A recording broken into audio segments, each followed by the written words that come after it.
Good day, everyone, and welcome to the Stand with Asians morning session. My name is Brian Wong. I'm a board member of the 1990 Institute and founder of Radii Media. Today, March 26th, is a day dedicated to Stand with Asians to stop Asian hate. It is a grassroots movement in response to the string of violent attacks and racism targeting the elderly, the vulnerable, and innocent people in the United States and around the world. Today, people from all walks of life and all races and ethnicities, from the East Coast to the West Coast, and even outside of the United States, are peacefully protesting by not showing up to work and instead dedicating their day to spreading the awareness of what's happening in society. Today, they are speaking out and telling the world what is happening now is not okay. They are dedicating today to building coalitions between groups within the Asian community, but equally important across cultural and racial lines to work together to create a society that respects and treats people of Asian ancestry just like anyone else. They are sharing knowledge, educating one another, and discussing the core issues that matter on this day, March 26th. Today's session, Chinese Americans, the history you never were told, is part of today's sharing and part of today's overall scheduling. I am very honored to have with us a very distinguished group of individuals who will be part of the discussion today on this topic. First, I'd like to introduce Professor Gordon H. Chang, Professor of American History, the Olive H. Palmer Professor in Humanities at Stanford University, and a professor in the Department of History. With degrees from Princeton and Stanford, Professor Chang is an eminent scholar who studies the historical connections between race and ethnicity in America. He also studies foreign relations, examining trans-Pacific relations in their diplomatic as well as their cultural and social dimensions. Professor Chang has written about US diplomacy, America-China relations, the Chinese diaspora, Asian American history, and global history. He is a prolific author in a number of books, and most recently, his books, award-winning books, Ghosts of the Golden Mountains and the Chinese and the Iron Road Building the Transcontinental Railway, were monumental tasks of uncovering the stories of the Chinese railway workers in North America and the amazing contributions and contributions they've made to the development of the United States. So thank you, Professor Chang, for joining us today. Next, I'd like to introduce Professor Jack Chin. He's the Edward L. Barrett Jr. Chair of Law and Martin Luther King Jr. Professor of Law at UC Davis. Jack is a respected scholar of immigration law, criminal procedure, and race and law. His scholarship has appeared in law reviews and journals, and his legal arguments have been cited by the United States Supreme Court. And with his efforts with his students, he's contributed to repealing the Jim Crow laws, still in the books, including successful 2003 petition to the Ohio legislature to ratify the 14th Amendment. 136 years after the state disapproved it during the ratification process. Jack and his students have also achieved the repeal of anti-Asian alien land laws, which were on the books in Kansas, New Mexico, and Wyoming. And he has been recognized by A Magazine as one of the most notable Asian Americans, one of the 25 most notable Asians in America. We will also talk about Professor Chin's seminal paper that he wrote, The War Against Chinese Restaurants, that will give insights in terms of how laws and policies were stacked against the Chinese in the early days as they tried to establish themselves in American society. Finally, it gives me great honor to introduce a mentor of mine of over 20 years, Henry S. Tang. He's a pioneer Chinese American activist and a veteran investment banker on Wall Street. Henry is the co-founder of the Committee of 100, a distinguished group of Chinese Americans in the public sector and private sector, and contributors in the arts and sciences. He's also held many chairmanships and is the founder of many organizations. As we mentioned, the Committee of 100, the Asia Financial Society, Chinese American Planning Council, the Chinese Cultural Foundation, and many more. He's also a trustee, director, and an advisor on many boards, including the Hopkins Nanjing Center, the Yale China Association, the New York City 2012 Olympic Committee, and the Metropolitan Museum of Art. These are our guests today, our distinguished panelists, and we are very honored to have each and every one of them be with us. I personally feel like this is a wonderful opportunity to be able to tap into some of the greatest minds that focus on these issues of Chinese American history and Asian American history and the civil rights movement that accompanied much of the activities in the past decades. So we're going to start with Professor Chang. Thank you, gentlemen, for your patience in getting through these introductions. Let's start with a question to Professor Chang, Gordon. You are a renowned historian of American foreign relations and also Chinese American history. You've devoted your career to uncovering stories lost or never told as part of this US historical narrative. Given the books that you've written on this topic, what are some of the stories or accounts that few of us know that would really shape, or that have really shaped, how we see the role of Asian Americans in the formation and the creation of America we know today? All right, thank you, Brian, and thank you, 1990 Institute. I'm delighted and honored to be on such a distinguished panel. I think Brian has suggested that we speak for 10 or 15 minutes, so I will speak quickly. I will respond to your question, excellent question. It's really unfortunate that it's taken horrific events that we've seen last week and even before then, the whole slew of anti-Asian, anti-Chinese events that have taken place over the past year and more. So the context in which we meet here is an unfortunate one. I wish, but it is an important one and an opportunity, as you said, to really learn about things and talk about things that are so vital to us and maybe we did not confront in the past. Now, I would have to say that it has impressed me these past few days, the outpouring of outrage and anger and emotion about the killings in Atlanta and beyond. There's part of this from Asian Americans and others, all in many different communities. But it is striking that there's a tone in some of these messages that that these were a shock. And certainly they were horrific, they were terrible, they are shocking, but they are not unprecedented. And anti-Asian sentiment has long been with us.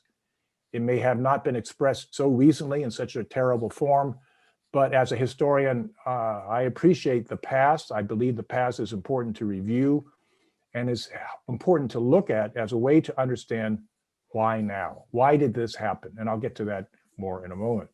I'm going to just read from some notes here I have I've been writing op-ed pieces all over the place. And so these are some thoughts I wanted to share with you. And the first one is that the Atlanta events were really a wake-up call, I think, to the country to confront this long history of anti-Asian sentiment, which has been embedded in our country's history and was sometimes overshadowed, understandably so, by the horrific histories of Native American genocide, anti-Black violence, and so forth. But anti-Asian sentiment has been there all along from the very beginnings. Cowards and thieves preyed upon individual Chinese in California's mountains and mining areas in the mid-19th century. Perhaps hundreds, and I want to emphasize this, hundreds were murdered in cold blood for profit and for sport, and few were ever convicted of any of these crimes. They were horrific murders. Mobs viciously and brutally killed others, Chinese, throughout the West. 18 Chinese were lynched and mutilated in Los Angeles in 1871. At least 28 Chinese were shot and their bodies burned in Rock Springs, Wyoming in 1885. Villains killed 34 Chinese in Hell's Canyon, Oregon in 1887. These were acts of mass murder. They were blatant, sadistic, committed with impunity of legitimate authority. I mean, so this rings a bell throughout much of American history. I will say they're sadistic because there were brutalizations or mutilations of the bodies. It was terrible, not just murders.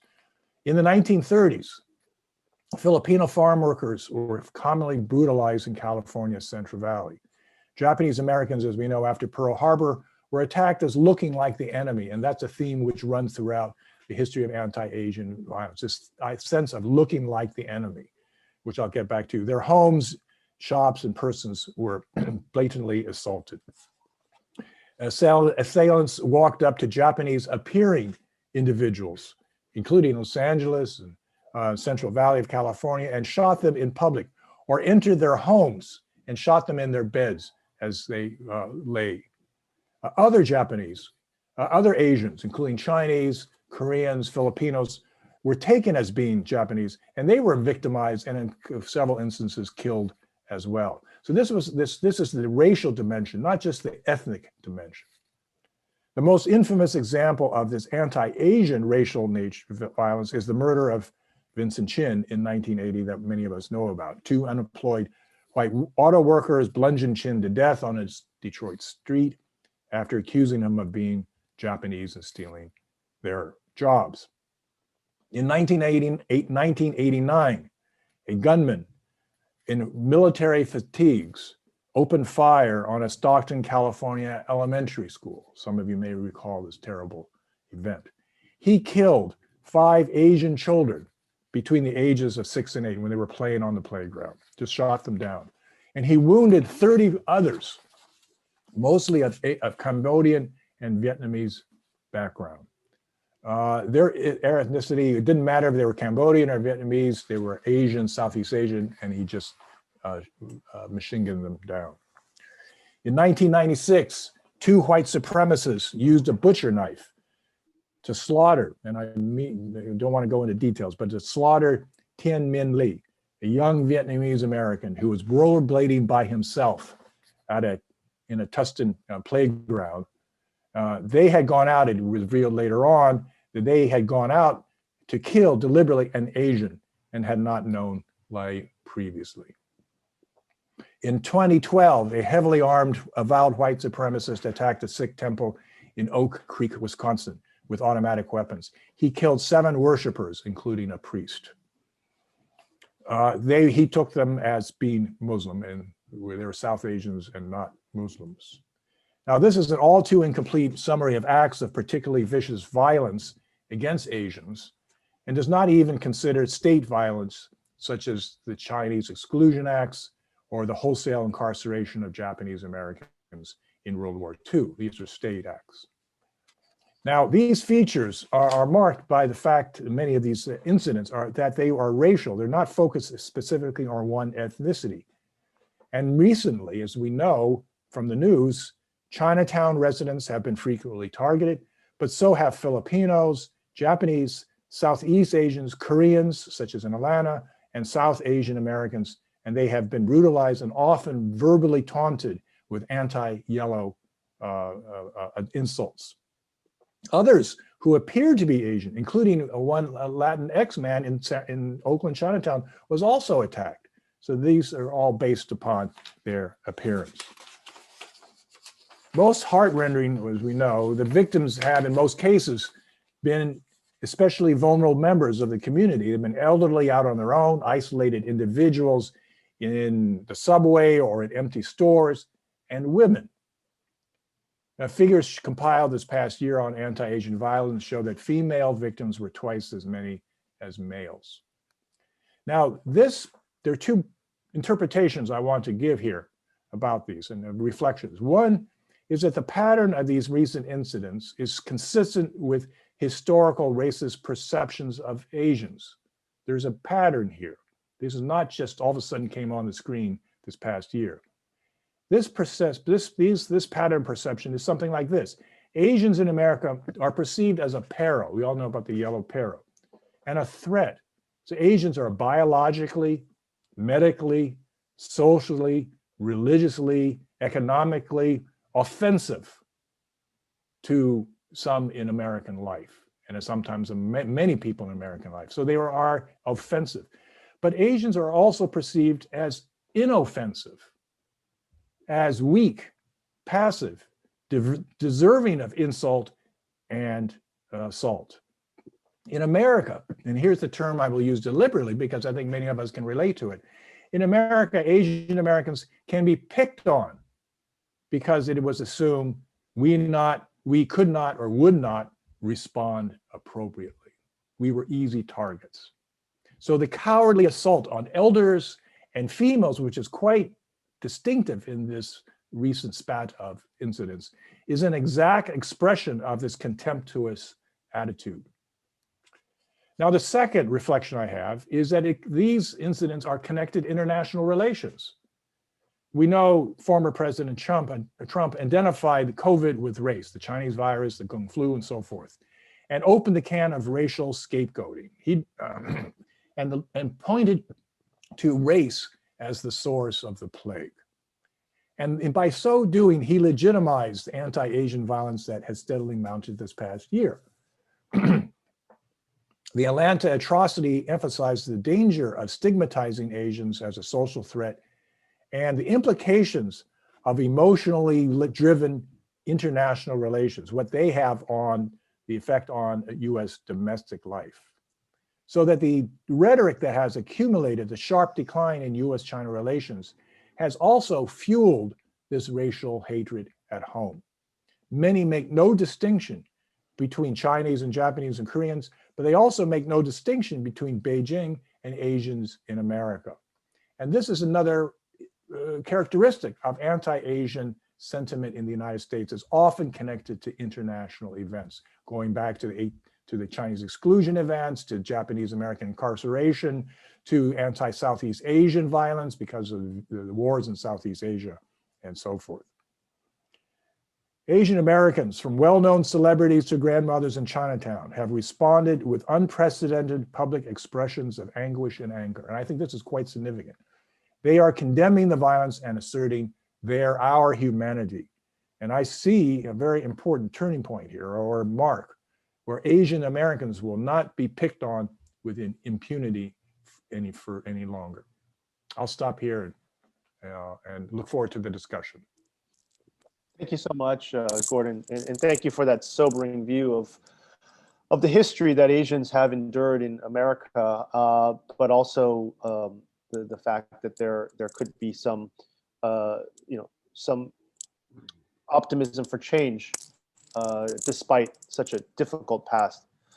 I'm going to move now to Jack. And Jack, this is a good segue to the work that you've done.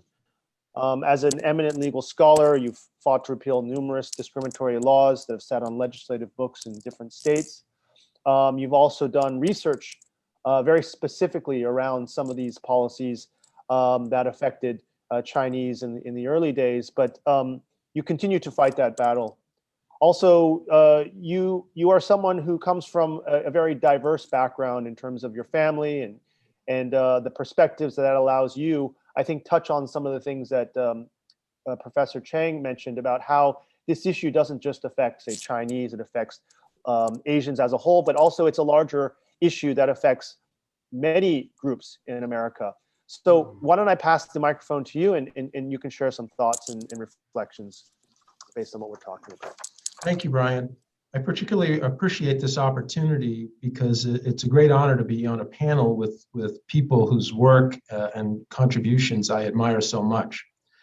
So I write and research in the area of Asian Americans in the law, and I find myself continually surprised by the breadth and scope of racial discrimination that I find against Asians and other people of color.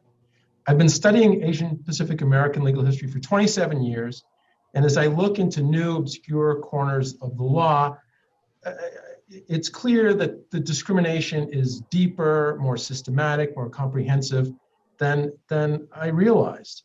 And I want to talk about some of the highlights of the legal status of Asians in America that I think help explain some of the attitudes that Gordon described so ably.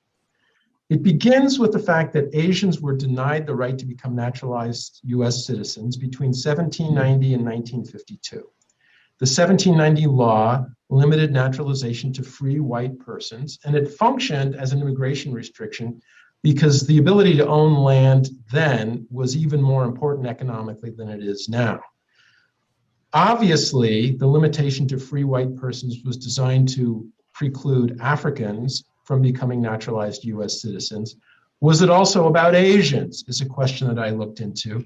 And I found a case written by the notorious Chief Justice of the United States, Roger B. Taney, in 1840. Chief Justice Taney would go on to write the majority opinion in Dred Scott, holding that African Americans were inferior, could never become US citizens, and have no rights that the white man is bound to respect. In an 1840 case, he had to decide whether a Filipino sailor on trial for murder had the rights granted to white Christians in court, and he ruled no. His reasoning was that only Europeans were part of the colonial political community. Only Europeans were part of what he called the master race, not Filipinos, by implication, not other Asians. So the racial thinking, the racial hierarchy that the court used to oppress African Americans, to oppress Indians, applied to Asians early on, at least according to Chief Justice Taney in 1840. Move ahead to Reconstruction after the Civil War. Reconstruction was a great moment for civil rights. It benefited Asian Americans in some ways, but it also was the beginning of significant limitations, of further significant limitations of their rights. As Congress discussed the status of African Americans, we also see early proposals to exclude Asians from immigration. The reasoning seemed to be on the part of many in Congress, well, we have to do something about African Americans. They're here, they fought in the war, we're not going to get rid of them. We thought about sending them back to Africa for many, many years, but at this point, we're not going to do that. On the other hand, there aren't that many Asians here.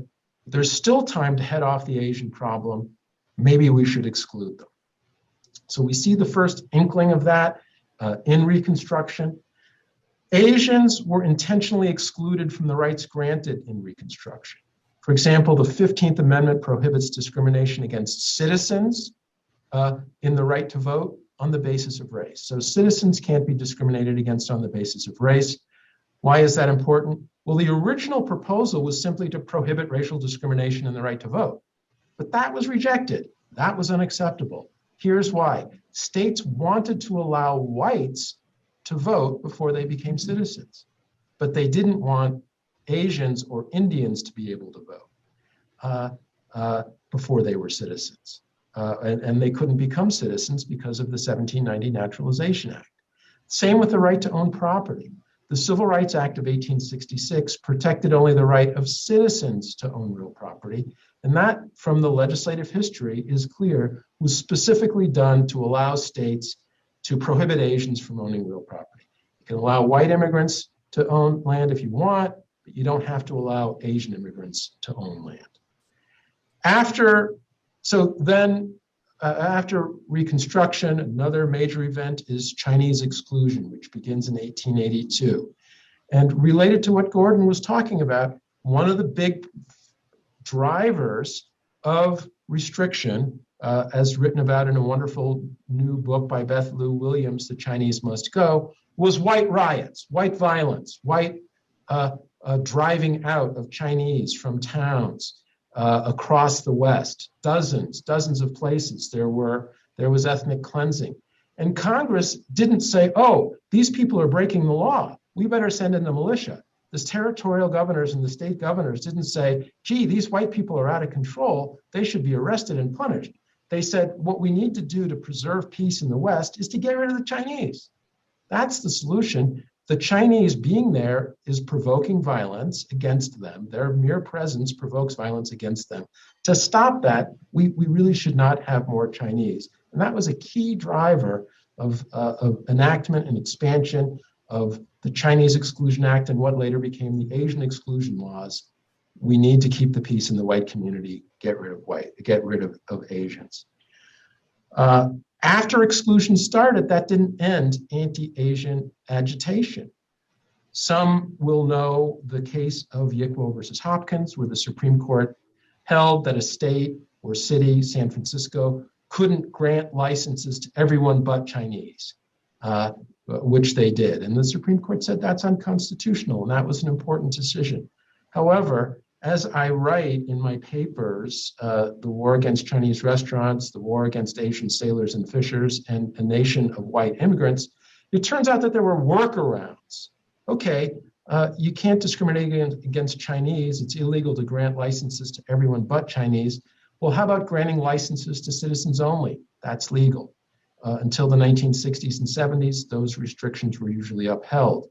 Since Asians couldn't naturalize, they could be kept out of various professions and occupations and situations that way. The problem, though, was if you grant licenses and other benefits only to citizens, that discourages white immigration. As Supreme Court Justice Robert Greer wrote, "It is the cherished policy of the general government to encourage and invite Christian foreigners of our own race to seek an asylum within our borders and to convert these wastelands into productive farms and thus add to the wealth, population, and power of the nation." So somebody has to occupy the wasteland, that is to say, Indian land. So we need immigration, but of a certain type. The federal government wanted the states to be able to give things to whites, citizens or not, things like free land under the Homestead Act, while at the same time denying them to Asians. And the law created two classifications to make that happen. The first category was declarant. The Declaration of Intention was a court filing which from 1795 to 1952 was the first step to naturalization.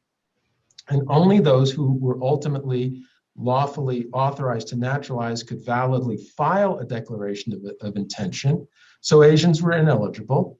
And declarants were often given special rights: the right to vote, the right to public employment, to licenses, to public benefits like the Homestead Act. So declarants, the declarant status was one way to give things to white immigrants while denying them to Indians and Asians. The other magic trick in this area was the creation of the category of alien ineligible to citizenship. California and other states prohibited aliens ineligible to citizenship, that is to say, Asians and Indians, from owning land. White immigrants were welcome to own land in California the day they got off the boat, but since Asians could never naturalize, they're out for life.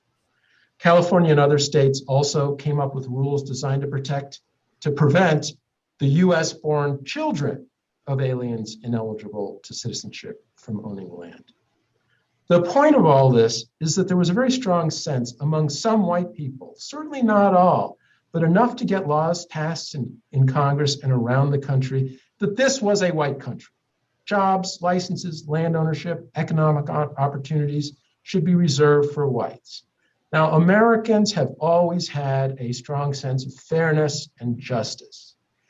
They don't like to think, well, we're just stealing from the Indians. Well, we're just discriminating against Blacks. They want to believe that what they're doing is right, and they created elaborate justifications for slavery, Indian genocide, etc. And so, but by the same token, if Asians are excluded from this country, if Asians are not allowed to become immigrants, or citizens, there must be some reason. It can't just be bias. It can't be just prejudice. And so this idea came up that for whatever reason that it was, that they were undesirable as immigrants and citizens, they were also undesirable as neighbors and co-workers. Lots of other techniques were used to discriminate against Asians.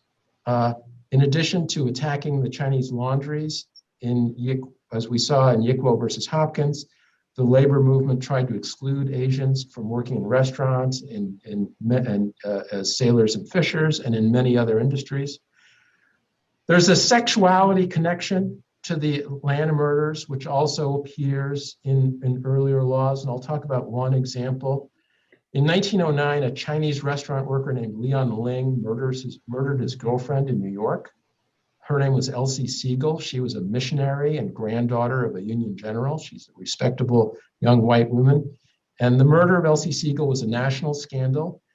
Leon Ling was never caught, and Chinese, Japanese, Filipinos, and Latinos all over the country were grabbed and arrested by the police on suspicion that maybe they were Leon Ling.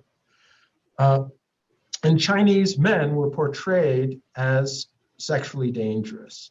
So Munsey's magazine, after the murder, published this article, Woman's Love of the Exotic, which explained why white women were vulnerable to Chinese seducers. They said, In the beginning, they were probably religious in their cast of thought, and they went down to Chinatown at first with the sincerest and most innocent motives. In time, familiarity brought about a new feeling and made the interest a personal interest quite as much as a religious one.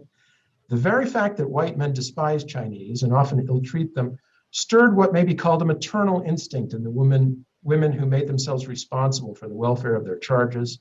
Just as a mother loves most tenderly her most misshapen and ill-favored child, so these girls felt their hearts moved by the thought that their converts had all the world against them. Then again, the personality of the Orientals, with their insidious ways and fawning manners, made the appeal still stronger. Add to this the fact that religious emotion is very closely related to one that is physical, and we find a combination which explains why so many of these young women went astray and why, in their converts, they ultimately found lovers. The Siegel murder generated a wave of laws designed to suppress Chinese restaurants. The Washington Times commented, the Elsie Siegel case wasn't enough. Every state in the union should pass laws that would prohibit a white girl from ever crossing a Chinaman's threshold. In 1913, the American Federation of Labor adopted the following resolution. Whereas the evils arising from the employment of white women and girls in establishments owned or controlled by Chinese and Japanese constitute, both morally and economically, a serious menace to society. Therefore, be it resolved that the American Federation of Labor be requested to pledge its best endeavors to secure the passage of a law prohibiting the employment of white women or girls in all such establishments. Lots of other techniques like that were used to target Asian businesses, Asian employment, special taxes, on and on around the country. I'll finish up by saying that it's no longer the case, contrary to Chief Justice Taney's views, that only European countries can claim to be civilized. It's no longer the case that only those of European ancestry can claim to be real Americans. But there are some families in the United States where for generations they've enjoyed the benefits of segregated schools, of segregated employment opportunities, of the Homestead Act and other public benefits just because of their race.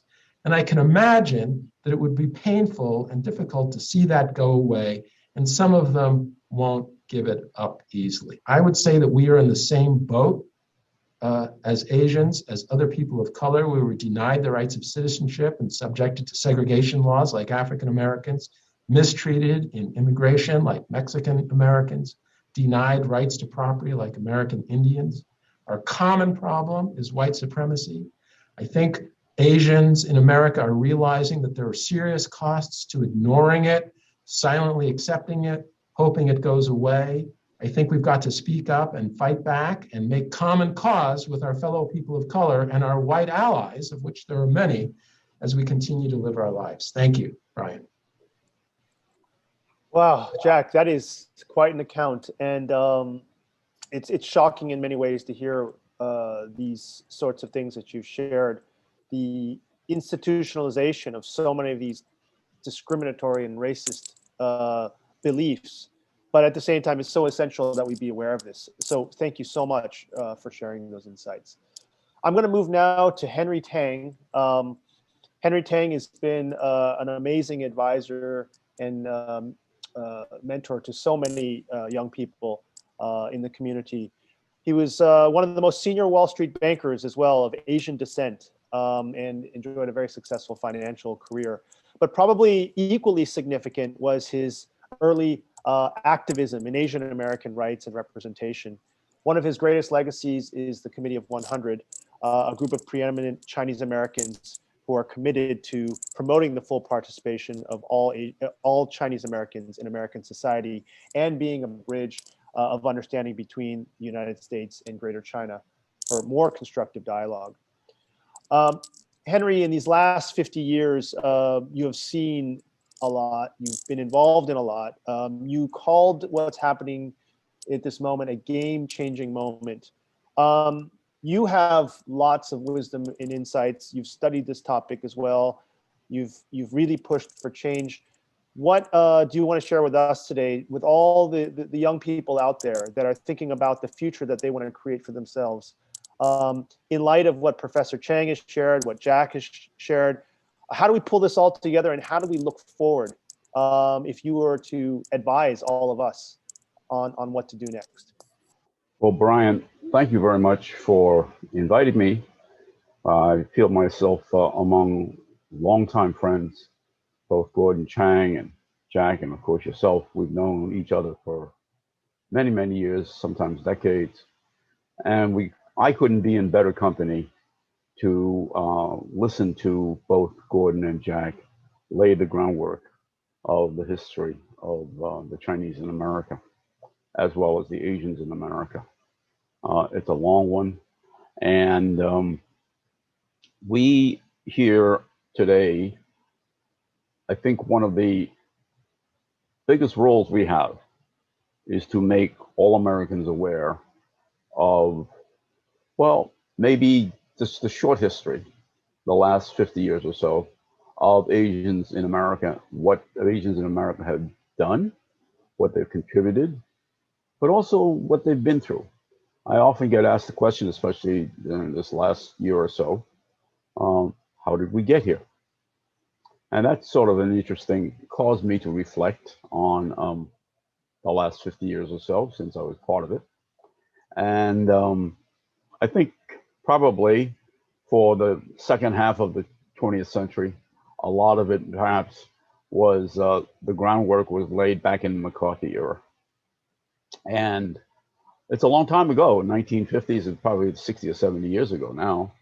But during that time, the whatever you want to call it, we'll call it the Asian scare, the yellow scare, was laid out in full color on national media for everyone to see and hear about the accusation of the unworthiness and distrustfulness of Asians and Chinese, causing that it had permeated American society. Some of us who've seen some of the McCarthy films on historical TV have seen that it affected movies and literature and so forth. That was an interesting period because at the same time, our Asian brethren, especially the Chinese, were going through the aftermath of, for instance, the internment. Our Japanese American friends, certainly their reintroduction back into American society after those internment years was very, very challenging. And also, the Chinese at that time were still suffering from the aftermath of the Exclusion Act, even though the Exclusion Act was all the way back to 1882, with having suffering because of a limited immigration of less than 100 people per year for visas, of a bachelor society, and also the phenomenon of paper sons. I think most of the people in this audience know what we're talking about there. We don't have to go into sort of those details. Personally, at about that time, I was brought into this situation by personal experience by my father. My father at that time was, the FBI came calling on the house to interview him. For no other reason, the fact that his name was on the subscription list of a Chinese newspaper. While I was a little boy at the time, they were teaching me the Bill of Rights and the freedom of press. And at the same time, I was seeing my own father being interrogated. What something like that does to a family, all families, destabilizes you, creates insecurity, and I think many, many Asians and Chinese have had similar experiences. My experience was minor compared to what many others have gone through. There's another phenomenon out there across America, and it was put out in a story by the Washington Post back in the year 2000 of the phenomenon called the Blue Team. While everyone thought, especially after the Nixon visit to China and Deng Xiaoping coming to America, those were the high points of US and China relations. But at the same time, there was a group of committed Americans, about 40 or 50 of them, in very high positions in Washington at the sub-cabinet level or at the chief of staff level in Congress, who committed themselves to maintaining an awareness of the negativity of the contributions of Chinese in China to American society. And we now see, and I hear from what people have said about where is the blue team now, they're bragging that basically they don't need to exist anymore because that agenda has been taken up by the whole country. So that's how this sort of thing how should I say, permeated into the society and created conditions where we're living with. The other factor that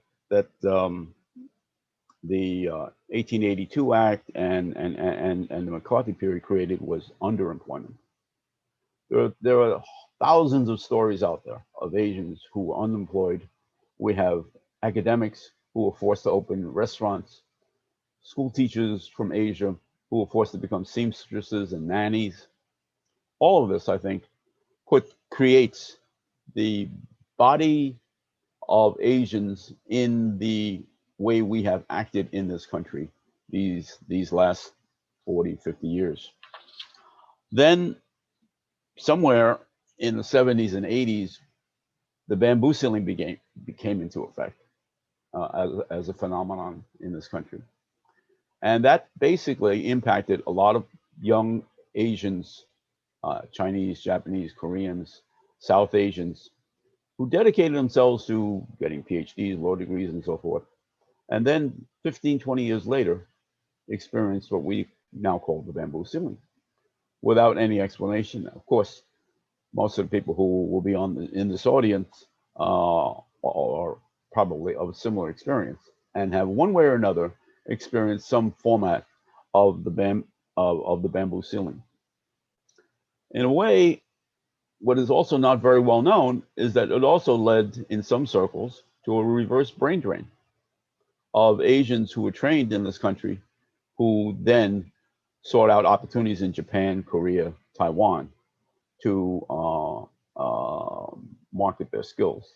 For instance, in Taiwan, there was a place called the Hsinchu Technical Park, which attracted many of my former classmates to become technicians and high management positions in Asia and Taiwan. That's also a factor that adds to how Asians and Chinese and Japanese and Koreans behave in the environment that we're in now. And then, lo and behold, right around 1999, 2000, there was a wake-up call, which was the arrest of a fellow named Wenho Lee. Dr. Wenho Lee was Taiwan-born, received an American PhD, was a naturalized American citizen, received the highest Q clearance, intelligence clearance in this country can give. I think it's level 9 or level 7 or something like that. And yet, most of the people also in this audience are familiar with what happened to him. He was put into solitary confinement with no reason. But the media sensation that surrounded that phenomenon over one individual scientist, we're seeing it happen now to hundreds and maybe thousands. But at that one individual, with no evidence, was a shocker. And it's just another early indicator of what happened. What we're seeing happen today, for instance, is what Professor Chen Gang and Franklin Ko and others like that, Professor Xi, have gone through exactly the same thing, and now it's happening wholesale. So what some people know is that, along with my being well known for having founded 6 different organizations in this country, is that I also had the privilege and very interesting experience of serving on the Glass Ceiling Commission at the federal level for about 6 or 7 years, where I also experienced and heard a lot of testimony on a lot of people who experienced glass ceiling experiences, especially people who earned PhDs, earned law degrees, and still felt that their careers were short-circuited. And I think we need to make America aware that people of Asian heritage and background worked very hard to contribute to this country. Very few people know or remember that 8 Chinese in America won Nobel Prizes for the United States of America, not for China or not for another Asian country. These contributions are huge. And I think in what we're trying to do here is to make the general American public aware of the contributions, the positive aspects of the Chinese in America or the Asian in America experience. I think Gordon and Jack have established a huge foundation from which we can all learn and build from. I think I'll just let you go from there and have it back to you, Brian. Thank you, Henry. Thank you for pointing out, some of these key influencers that have really shaped the more recent perceptions and almost perpetrated so many of the fears that were raised in the other sort of stories that Professor Chang and Jack also shared in shaping these perceptions and misperceptions of Asian Americans as a whole in America. I think I want to, in the remaining time, just raise a question for all of you with so much collective knowledge and wisdom around where we've come from. I think the reflections are important as we think about where we want to go. As we talked about a watershed moment, a turning point for Chinese and Asian Americans in terms of their identity, but also their attitudes towards these issues. If you were to be able to give young people a piece of advice, or a few pieces of advice as to how we should take this moving forward, what would you say to them today? And I'd like to start with Gordon, and then just move down the line. Thank you. Thanks, Brian. I'd say this has been a wake-up call for many of us. Although I have to also say that for some of us who study this, this is terrible events of the past year, and particularly last week. But we've known about racism, we've known about white supremacy. But I think for many young people, I don't want to sound patronizing, that these incidents may have come as a shock. The past 20 years, Asian Americans have flocked into institutions of higher education, learning in great numbers. People have gone into professions. There's been upward mobility among some, or perceived upward mobility. And there's been sort of maybe a sense that things aren't so bad now. And this has come as such a brutal shock, which is why I think so many people have spoken out. Now, this is not to say that people have experienced no discrimination, but it's notable, I think, that many of the people who are speaking out, from celebrities, sports people, and so forth, have talked now from their own personal histories, going back, say, these 20 years, and talked about the incidents that they themselves suffered from neighborhoods, school kids, on the streets, and so forth. It's very consistent with the history that we've outlined. But I think now people realize that maybe was, that they should have spoken out about this, that these were not just individual incidents, but really now a pattern. And I think now people do now have shocked into that kind of reality. Got it. Yeah. Well, again, perspective is so important, and maybe this is what it takes to kind of wake this newer generation up, but then realize they need to take this in their hands and really try and be proactive to shape what's ahead. So thank you for that, Professor. Jack, let's hear any final thoughts or advice to those on watching us today. I would just say that with regard to the younger generations, to the extent that this is a wake-up call and a surprise, I think that's good. I'm 56 years old. When I was growing up in Connecticut, it was very fraught racially, name-calling, fist fights. There was a lot of tension, a lot of difficulty, and a lot of pain. And if it's a surprise to young people, that may be because there's a lot less of that. It may be that there's less racial hostility among younger people in many parts of the country, and that's great and wonderful. But it's not bad for them to know that there's another side to the coin, and that they're going to live it. They're going to have to be responsible for it, and proactively dealing with it, fighting back, standing up, I think is what they're going to have to do. Well said. Well said. Henry. Yeah, I echo both what Gordon and Jack have pointed out. In my 50 plus years of experience in dialoguing with fellow Asians about this, so at some points I had experienced people who were reluctant to get engaged. And of course, I have a reputation of having gotten maybe over-engaged in different points. But I've never felt that it was futile. And I've always thought that even if you, first of all, most important is the dialogue. As someone in this last week or two that I've seen on public television said, try to have 3 cups of coffee with anyone you're trying to convince. 3 different times. First time is just spading new ground. Second time, there's a willingness to listen. And by the third time, the resistance is at least 80 or 90% gone. I think we should all practice something like that. And I have always recommended it, and even to you, Brian, in those early years, about dialoguing with not necessarily adversaries or enemies, but just colleagues, friends, classmates, sometimes maybe even our own relatives, to talk about these concerns and problems of what to do. And I think a lot of this will go away.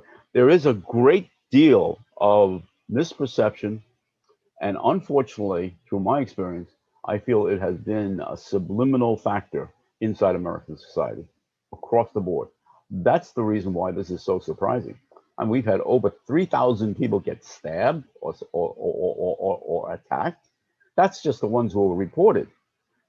And then the other part is, how many are out there who harbor these feelings that we're not aware of?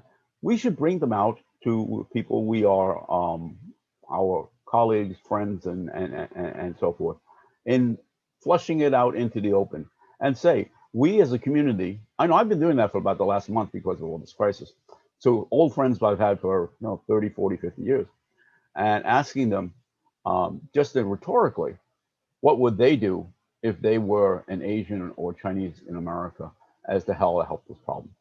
And I think just by asking people to do that, I guess puts them in position to examine. And one question that sometimes comes back: what are you talking about? All right. Well, it's not so much what are you talking about these days. It's very obvious. It's in the daily headlines. But it causes a dialogue of both sides examining where, like, for instance, sometimes in my work in the Glass Ceiling Commission, I went through lots of people, including CEOs, in dialoguing with them about how do they choose promoting people and why aren't Asians promoted. And that's probably a subject for another discussion at another time. There are lots and lots of different reasons. But what came out very clear was, I won't name any names, but some people said, we just don't have that trust and comfort level with them. And I think it's important for all of us to realize, because we all work very hard. We've become very accomplished. I know in my engagement in the Wen Ho Lee case, which together with Committee 100, we got very, very deep into the deep end of the pool on it. And it's been written up since the Wen Ho Lee case is now 20 years old, that he worked too long. He actually, the Wen Ho Lee case and the Sherry Chen case, and this is public out there in documents, they were both reported by their co-workers to the FBI. Their co-workers, people they worked with every day. Wen Ho Lee had a 15-year history at the Los Alamos National Labs. People should understand him, but what didn't they understand about him? He liked to work late, as many Asians do, myself included. And at 5:30, when everybody else went home, he left his cubicle and went to work in the conference room. And many people thought that he was doing dirty deeds. And he worked from there until about 10 or 11 o'clock sometimes. And nobody understood what he was doing. And that led to 9 months in solitary confinement. Of course, the judge apologized and New York Times apologized and all that sort of thing afterward. But it took 9 months in solitary confinement. Nobody wants to go through that. But how many of us are really suffering in a less dramatic way? Have people have a negative attitude about it, have a negative understanding about it. And it's through misunderstanding. All right. I'll give you a little example which hit me personally. When I was at Salomon Brothers, this is a long time ago, I was trying to create an Asian network group. So we decided that 5 or 6 of us would meet for dinner at 6 o'clock in the executive dining room. And one non-Asian person came by, looked at all of us, and he says, "Oh, can I join this dinner, or is this a fifth column agenda that I can't be part of?" I was never able to reconvene that group again, ever. I was at Salomon Brothers for another 5 years after that. So this is misunderstanding, and so those are kind of things I'm talking about. And the young people, because they have a lot of more time than we do, for the next 10, 20, 30 years, can go out and practice that. Just dialogue with your acquaintances. Yeah, great. Well, thank you so much, Henry. You know, the history that no one ever told you. You know, this is the reality. I want to summarize what you all said today in these last comments, or my takeaways. It's really know your history, know and recognize the realities of what we've all experienced, but also recognize what we are all and have contributed to the development of America, a country that we all very much cherish and want it to be a better place. So all the stories that you've shared today in terms of the discrimination, the challenges, the real hardships that Chinese and Asian Americans have gone through, I think are so critical for everyone to be aware of. And thank you, Professor Chang, for writing so many books on this topic, not just of Chinese Americans, but of all Asian Americans, Japanese, Indian, and Filipino. It's so important. The second thing is it's time to speak out. It's time to stand up. And so what we're starting today is really that movement to really voice you know, our views and how we're not happy and we're angry, we're upset about what's happening. But at the same time, have a dialogue, as you said, Henry. We have 3 coffees with people that may or may not know what's happening. I'm so surprised in this March 26th movement, how many people were not aware that these things are happening in America. These are people that are close to us. These are people that you know, should be reading the same news and living the same lives that we do. But they sometimes our own family members. Yes, yes. And finally, I think the one thing that also rang true is that Jack talked about is the importance of building coalitions to be able to really affect these issues. These are not issues that just affect Chinese, or not just issues that affect Asian Americans. There are issues that affect people of color, and ultimately they affect all of us in America. Henry, you talked about underemployment. We're actually hurting ourselves by discriminating and hurting some of the greatest assets that we have in America. 6% of America's population is Asian American. They make up 12% of the workforce. They make up 20% of the physicians in America, and they make up 45% of the tech sector workforce. Why would you want to harm these resources, these people that are doing so much for your country? So today is March 26th. We chose this day because it's the day that I believe it was the Naturalization Act of 1790 was ratified. And Jack talked about that, where it was created to give citizenship to whites of good moral character. And that by default discriminate against everyone else to become citizens and enjoy the rights that Jack talked about. Well, today is a start. Today is a start to come together, to be aware, and to build the coalitions. And let's not forget, May is Asian Awareness Month. I hope that today is just the start of a bigger movement, a long-term movement of us coming together across all lines, ethnicities, races, and beliefs, and standing for one another to create a more equitable and fair society for the betterment of everyone. So thank you, gentlemen, for your time today. This has been an enriching conversation. Your commitment to these causes, these issues is greatly appreciated. And I do hope that in the near future, we can reconvene such a distinguished group of individuals so we can talk about not the past, but how this future and what we're seeing in the present is really becoming the future that we all envision together. Thank you very much.